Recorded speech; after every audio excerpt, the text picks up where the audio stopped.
সকালটা শুরু হয়েছে আজকে কান্না দিয়ে, ফারিস্তা বুড়ি। ওইদিকে আমি রান্না করতেছিলাম আর সে কান্না করতে, করতে উঠেছে। রান্না বাদ দিয়ে তার কাছে চলে আসছি। কিন্তু সে কোনোমতেই কান্না থামতেছিল না। প্রায় আধা ঘন্টার উপরে সে কান্না করেছে এইভাবে। প্রত্যেকদিন তো সে কান্না করে আর মাঝে, মাঝে এরকম করে কান্না ওঠায়। তার কান্না কোনোমতেই থামে না। এইদিকে তার ২ দিন যাবৎ জ্বর। জ্বরটা আজকে একটু কমেছে। ফার্স্টে যেদিনই জ্বর আসছে সেই দিন থেকেই তো বৃষ্টি শুরু হয়েছে। এদিকেও নানা ভাই আসবে, আসবে করে আর আসতে পারে নাই বৃষ্টির কারণে। আর আমাদের বাড়িতে অনেক কাজ থাকে আমার আব্বুর, এইজন্য আরকি সবসময় আসতে পারে না। তারপরেও মাঝে, মাঝে ফানা ফারিস্তাকে এসে দেখে যায়। এদিকে আমার ভাগনা এসছিল, আমার আ আব্বু, এই তো ২ জন আসছিল ফানা ফারিস্তাকে দেখতে। ফানা ফারিস্তার জন্য খাবারটা নিয়ে আসছিল। এইদিকে তারা কয় ভাই বোন আরকি খাবারটাগুলো ভাগ করতেছিল কে কোনটা নেবে। ভাগযোগ করা শেষ, তাদের খাওয়াও প্রায় শেষ হয়ে যাচ্ছিল। এদিকে আমার আব্বু আরকি আবারও চলে যাচ্ছিল। ফারহানা ফারিস্তাকে দেখি আমার আব্বু আবার হচ্ছিল আমার ভাগনাকে ওর বাড়িতে রাখতে যাচ্ছিল। কিছুদিন হইছে ওর নানি বাড়িতে আরকি এসেছিল ওর আম্মুকে ছাড়াই একা, একা। আমার বোনের ছেলেটা মাশাআল্লাহ এখন ওর আম্মুকে ছাড়াই থাকতে পারে। কিন্তু ফারহান ফারিস্তা কখনোই পারবে না আমাকে ছাড়া। একলাই তো মনে হয় থাকতে পারবে না। ওরা সারাক্ষণ আম্মু, আম্মু করে। ওইদিকে আমার আব্বু চলে গিয়েছে। তারপরে আবার আমার রান্নাঘরে চলে আসলাম। আমার শাশুড়ি একা, একা রান্না করতেছিল।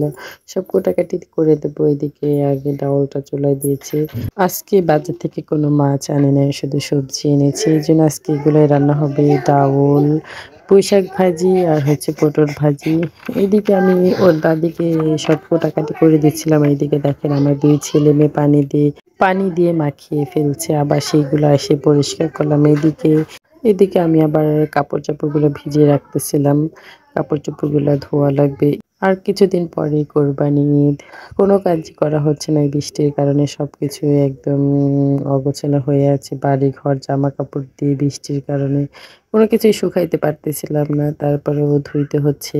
কালকে যে জামাকাপড়গুলো ধুয়ে দিয়েছিলাম, আজকে সেগুলা শুকিয়ে গেছে। তো দেখেন আমি আজকেরগুলা আরকি ধুয়ে ছড়াই দিয়ে আসছি। আর শুকনাগুলো রুমের মধ্যে নিয়ে আসছি। সেগুলা ভাঁজ করতেছিলাম। আমার মেয়েও আমার সাথে, সাথে কাজ করতেছিল।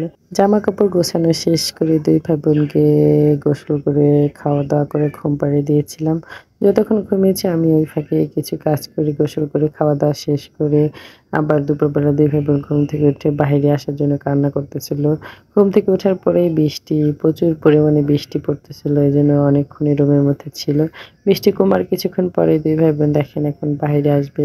২ ভাই বোনকে রাস্তা দিয়ে হাঁটতে নিয়ে আসছিলাম। ২ ভাই বোন রাস্তা দিয়ে হাঁটা বাদ দিয়ে দেখেন আজকে স্কুলের মধ্যে ঢুকে পড়েছে। স্কুলের গেট আজকে খোলা ছিল। এজন্য আজকে ঢুকে পড়েছে। ঢুকেই দেখেন ২ ভাই বোন দুষ্টুমি করতেছিল। এদের দুষ্টুমির শেষ নেই। আমি বাহিরে দাঁড়িয়ে, দাঁড়িয়ে আরকি ডাকতেছিলাম কিন্তু কোনোমতেই তারা শুনতেছিল না। বাধ্য হয়ে আমি তাদের কাছে এসে আবার ওইখান থেকে আরকি আস্তে, আস্তে নামিয়ে নিয়ে আসলাম। যে বললাম, "এখন চলো বাসায় যাই। সন্ধ্যা লেগে যাবে।" ২ ভাই বোন কোনোমতেই শুনতেছিল না। দুষ্টুমি এপাশ ওপাশ করতেছিল। তারপর আব্বুকে ফোন দিলাম। ওর আব্বু কিছু খাবার-টা আমাদের দিয়ে গিয়েছিল। ২ ভাই বোন খাবারটা পেয়ে তারপর এখান থেকে আসছে। এইদিকে ওর আব্বু আরকি বলতেছিল যে, "আর কিছুদিন পরেই তোমরা এই স্কুলে পড়াশোনা করবে ইনশাআল্লাহ।" ভিডিওটা এই পর্যন্তই। সবাই ভালো থাকবেন, সুস্থ থাকবেন। আল্লাহ হাফেজ।